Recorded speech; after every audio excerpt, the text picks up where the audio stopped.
Welcome to my YouTube channel. আশা করি তোমরা সবাই ভালো আছো। আমি তোমাদের ক্লাস 11-এর যে নতুন সেমিস্টারের যে সিলেবাস আমি তোমাদের পড়ানো আরম্ভ করে দিয়েছি।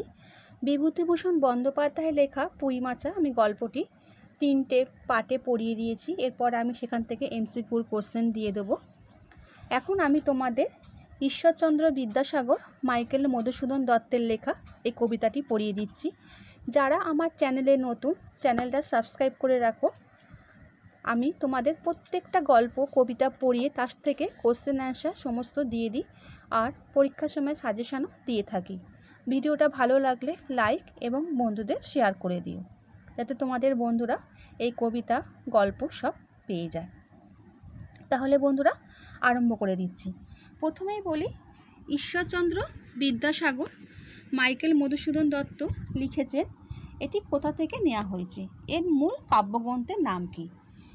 এটি চতুর্দশপদী মূল কাব্যগ্রন্থ, কবিতা বলি দিই, মূল কাব্যগ্রন্থ থেকে, সেখান থেকেই একটি কবিতা নেওয়া হয়েছে ঈশ্বরচন্দ্র বিদ্যাসাগর।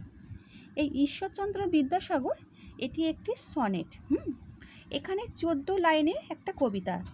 একে বলা হয় অমৃতাক্ষর ছন্দ। তোমরা জানো যে 14 লাইনের লেখা কবিতাকে বলা হয় অমৃতাক্ষর ছন্দ।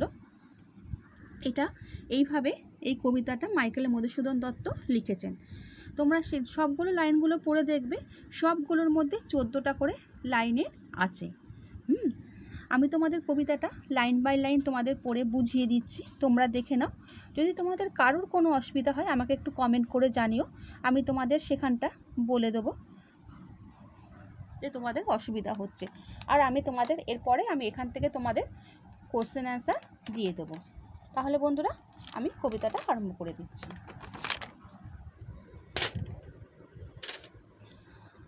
ঈশ্বরচন্দ্র বিদ্যাসাগর মাইকেল মধুসূদন দত্তের লেখা।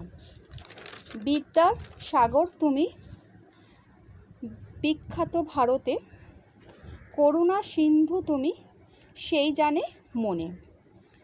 দিন যে দিনের বন্ধু উজ্জ্বল জগতে, হেমাদ্রির হেমকান্তি অম্লান কিরণে।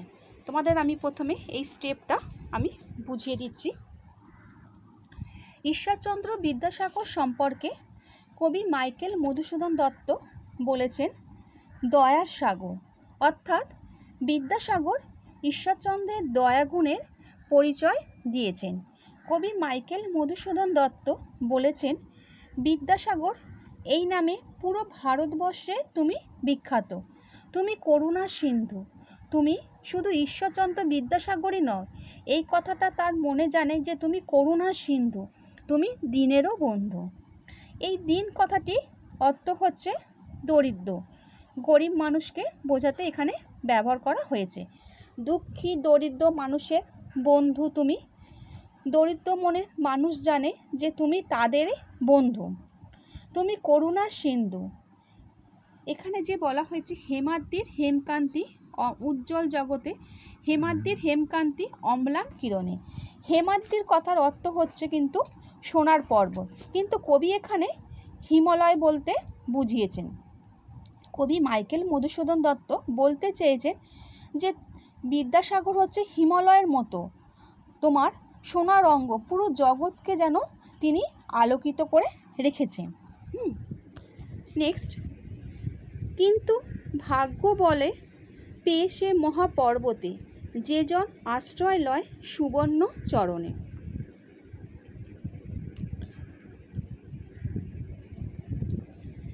সেজন সে জানে কত গুণ ধরে কত মতে গিরিশ। আমি তোমাদের এই স্টেপটা আবার বুঝিয়ে দিচ্ছি। তাহলে কি বলেছে? সুবর্ণ চরণ। এখানে সুবর্ণ চরণ কথার অর্থ হচ্ছে সোনার চরণ। যেজন নিজের ভাগ্য জুড়ে এই পর্বতের সান্নিধ্য লাভ করতে পারে, এই মহাপর্বতের চরণে আশ্রয় লাভ করে, সে জানে এই গিরিশ অর্থাৎ হিমালয় কত গুণে ভরা। এখানে সব কিছুর মূলেই কিন্তু কবি মাইকেল মধুসূদন দত্ত বিদ্যাসাগরের জয়গান গেয়েছেন। কোনো ভাগ্যবান ব্যক্তি সেই পর্বতে সুবর্ণ চরণে আশ্রয় নিলেই বুঝতে পারবে যে কত গুণ কবি এখানে নিজের কথায় কতটা গুণ কবি বলেছেন। কবি এখানে তার নিজের কথা বলেছেন যে আমি এখানে পূর্ণ করেছি, তাই যে এই ব্যক্তির চরণে আমি আশ্রয় পেয়েছি। মানে কবি বলেছেন যে কবি কতটা পূর্ণ করেছেন, কবি কতটা ভাগ্যবান, যে না হলে তিনি এই কবির চরণে তিনি আশ্রয় পেতেন না। তাই তিনি কবি নিজেকে খুবই ভাগ্যবান বলেছেন, আর বলেছেন যে তিনি খুবই পূর্ণ করেছেন, যে তার জন্য তিনি এই মহান কবি, এই যে কবির চরণে তিনি আশ্রয় পেয়েছেন।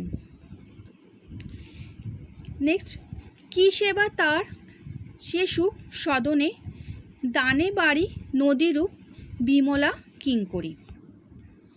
এখানে সুখ সদন কথার অর্থ হচ্ছে সুখী গৃহ। সদন বলতে বোঝায় এখানে গৃহকে বোঝানো হয়েছে। তার গৃহে কত শান্তি, কত সুখ বিরাজমান, তার চরণে যে আশ্রয় পেয়েছে তারাই খুব ভালোভাবে জানে। এখানে বাড়ি মানে যে বলা হয়েছে, বাড়ি মানে জল, আর বিমলা অর্থ হচ্ছে নির্মল, আর কিঙ্করীর অর্থ হচ্ছে তোমাদের দাসী। তোমাদের এগুলো জানা দরকার, এই মানেগুলো। তাহলে কি বলেছে, যে যারা তার গৃহে আশ্রয় পেয়েছে তারাই জানে যে তারা কত সুখী, তারা যে কত পূর্ণ, তারা তার গৃহে যারা শান্তি, তার গৃহে কতটা সুখ বিরাজমান, তার চরণে যে আশ্রয় পেয়েছে তারাই খুব ভালোভাবে জানে। তুমি শত নদীর মতো দুকুলকে প্রাণে অমৃত বাড়ি অর্থাৎ অমৃত সুধা দান করেছ। যোগায় অমৃত ফল পরম আদরে, দীর্ঘশির তরুদল দাসরূপ ধরি। দীর্ঘশির তরুদল কথার অর্থ হচ্ছে যে বৃক্ষের মাথায় অনেক বড়, তুমি সেই বড় বৃক্ষদের মতো আদর জুগিয়ে চলেছ। অমৃতের ফল দাসরূপ ধরি অর্থাৎ তুমি দাসেদের রূপ ধারণ করেছ। তুমি এর পরিবর্তে কিছুই চাওনি, তুমি শুধু বিলিয়েই দিয়েছ মানুষের কল্যাণে, দাসরূপে, তাদের সেবক রূপে।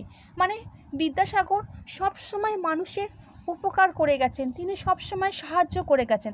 তার বিনিময়ে তিনি কিন্তু কারোর কাছ থেকে কিছু চায়নি, কিছু আশা করেনি, পরিবর্তে কিছু তিনি নেননি, শুধু তিনি বিলিয়ে দিয়েছেন মানুষের কল্যাণে নিজেকে।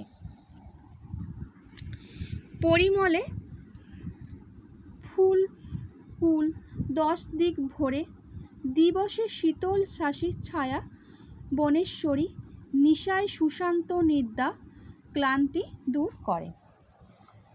পরিমল কথার অর্থ হলো ফুল, চন্দনাদি সুগন্ধ। এখানে বলা হয়েছে সুন্দর সুগন্ধযুক্ত ফুল ফলে 10 দিক ভরে, শুধু অমৃত ফলে সীমাবদ্ধ নয়, তুমি 10 দিক মাতিয়ে রেখেছ। যেমন ফুলের সৌরভে, ফুলের পরিমলে, দিবসে যেমন শীতল শাসীর ছায়ার, যখন মধ্য গগনে সূর্যের চারিদিকে থাকে উষ্ণ বিষাক্ত নিঃশ্বাস, তখন তুমি শীতল ছায়া প্রদান করেছিলে। হে বনেশ্বরী, তোমার শীতল ছায়া রাতে সুনিদ্রা এনে দেয়, সমস্ত ক্লান্তি দূর করে। তাহলে দেখো বন্ধুরা, যে এখানে যে এই যে দীর্ঘশীর তরুদল বা বনেশ্বরী এ সমস্ত যে বলেছেন, এখানে কিন্তু বিদ্যাসাগরের উদার, তার যে তিনি যে কতটা উদার, তিনি যে কতটা মানুষকে সাহায্য করতেন, কতটা মানুষকে ভালোবাসতেন, সেই সমস্ত অর্থকেই এখানে বুঝিয়েছেন। এখানে কবি এই কবিতার মধ্যে দিয়ে কবি পুরো ঈশ্বরচন্দ্রের জয়গান গেয়েছেন। কেন? তিনি সবাইকে সব সময় সাহায্য করে গেছেন, এমনকি মাইকেল মধুসূদন দত্তকেও অনেক সাহায্য করেছেন তিনি। তার যখন অসুবিধা ছিল, তার যখন অবস্থা খারাপ ছিল, তাকে অনেক সাহায্য করেছেন তিনি। শুধু মানুষকে, তিনি শুধু সবাইকে, তিনি গ্রামের লোক বলো, তিনি সবাইকে সাহায্য করে এসেছেন। ওই জন্যে, আর তিনি তার বিনিময় কারোর কাছ থেকে কিন্তু কখনো কিছু প্রত্যাশা করেননি।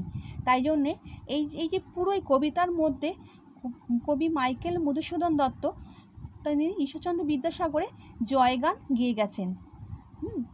আর তোমাদের এই যে কবিতাটা যেটা আলোচনা করছি, এটা কিন্তু তোমাদের একটা এই সনেট, এই যে চতুর্দশ পদী থেকে কবিতার মূল কাব্যগ্রন্থ থেকে এখানে একটা ছোট্ট কবিতা নেওয়া হয়েছে ঈশ্বরচন্দ্র বিদ্যাসাগর। আশা করি তোমরা এই কবিতাটা বুঝতে পেরেছো। যারা বুঝতে পারোনি বা যাদের কোনো অসুবিধা হচ্ছে সেই লাইনটা তোমরা যদি আমাকে কমেন্ট করে বলে দাও, আমি নেক্সট একটা ভিডিও করে যাদের যা অসুবিধা সেগুলোকে আমি তোমাদের বুঝিয়ে বলার চেষ্টা করব। আর নেক্সট আমি তোমাদের ভিডিওতে এর থেকে কোশ্চেন আনসার দিয়ে দেবো। আমি তোমাদের পুঁই মাছাটা পড়িয়ে দিয়েছি, যারা দেখোনি আমার চ্যানেলে গিয়ে 3টে পার্ট আমি তোমাদের অল্প অল্প করে বুঝিয়ে দিয়েছি, সেখান থেকে তোমরা দেখে নিতে পারো। আচ্ছা বন্ধুরা, ভালো থেকো।